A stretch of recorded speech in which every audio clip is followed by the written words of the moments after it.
Praise the Lord. ஒரு கிராமத்து மரத்தடியில நிறைய வாலிபர்கள் நின்று ஒரு பானையை குறி வச்சு சுட்டுட்டு இருந்தாங்களாம். ஆனா அவர்களால் அதை சுட முடியல. அங்க இருந்த ஒரு முதியவர் அந்த வாலிபர்களை பார்த்து சிரித்தாராம். உடனே அதுல இருந்த ஒரு வாலிபனுக்கு கோபம் வந்துட்டு, என்ன சிரிக்கிறீங்க, உங்களால முடிஞ்சா இந்த பானையை சுடுங்க பார்ப்போம் அப்படின்னு சொன்ன உடனே அந்த முதியவர் துப்பாக்கியை வாங்கி சுட்டாராம். பானை உடைஞ்சு கீழே விழுந்துருச்சாம். இந்த வாலிபனுக்கு ஆச்சரியம் தாங்க முடியல. ஆனாலும் அதை ஏற்றுக்கொள்ள மனது இல்லாதவனாக அவரை பார்த்து சொன்னானா, எதேர்ச்சியா நடந்துருச்சு, ஏதா அந்த பானையை கட்டி வச்சிருந்த அந்த குச்சியை பார்த்து சுடுங்க அப்படின்னு சொல்லி சொன்னானா. உடனே இந்த முதியவர் அந்த குச்சியை பார்த்து சுட்டாராம். அந்த குறி தப்பாம அந்த குச்சியும் ரெண்டா உடைஞ்சு கீழே விழுந்துருச்சாம். உடனே அந்த வாலிபன் அந்த முதியோட காலில் விழுந்து, ஐயா நான் மன்னிச்சிருங்க, நீங்க இந்த துப்பாக்கி சூட்ல ரொம்ப சிறந்தவர்னு தெரியாம போயிருச்சு அப்படின்னு சொன்ன உடனே எனக்கு அந்த முதியவர் சொன்னாராம், அப்படி இல்லப்பா, நான் இது வரைக்கும் நான் துப்பாக்கியை தொட்டு கூட பார்த்தது கிடையாது. ஆனா நீங்க எனக்கு ஒரு வேலையை கொடுத்தீங்க, அந்த வேலையை நான் சரியா செய்து முடிக்கணும்ன்ற நோக்கம் மாத்திரம் தான் எனக்கு இருந்துச்சு.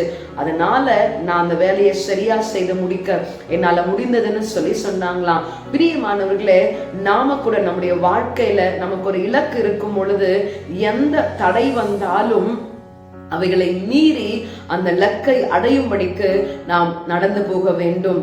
பிரியமானவர்களே, தேவனாகிய கர்த்தர் நம்மோடு கூட இருப்பார் என்று சொன்னால் மீகா 2:13 இப்படி சொல்லுகிறது, தடைகளை நீக்கி போடுகிறவர் உங்களுக்கு முன்பாக கடந்து போவார் என்று சொல்லி, இந்த நாளிலேயும் நமக்கு முன்பாக தடைகளை உடைக்கிறவராக நம்முடைய இயேசு ராஜா கடந்து செல்லும் பொழுது நிச்சயமாகவே தடைகள் உடையும், நாம் நோக்கம் நிறைவேறும், நம்முடைய வாழ்க்கையிலே ஆசீர்வாதம் தங்கும். இந்த நாளிலும் தடைகளை உடைத்து போடுகிறவரை ஆராதிக்க விட்டுக் கொடுப்போமா? Praise the Lord. தடைகளை உடைத்தீரையா, தள்ளாட விடவில்லையே, சோர்ந்து போன நேரமெல்லாம் தூக்கி என்னை சுமந்து வாக்கு தந்து தேற்றினீரே,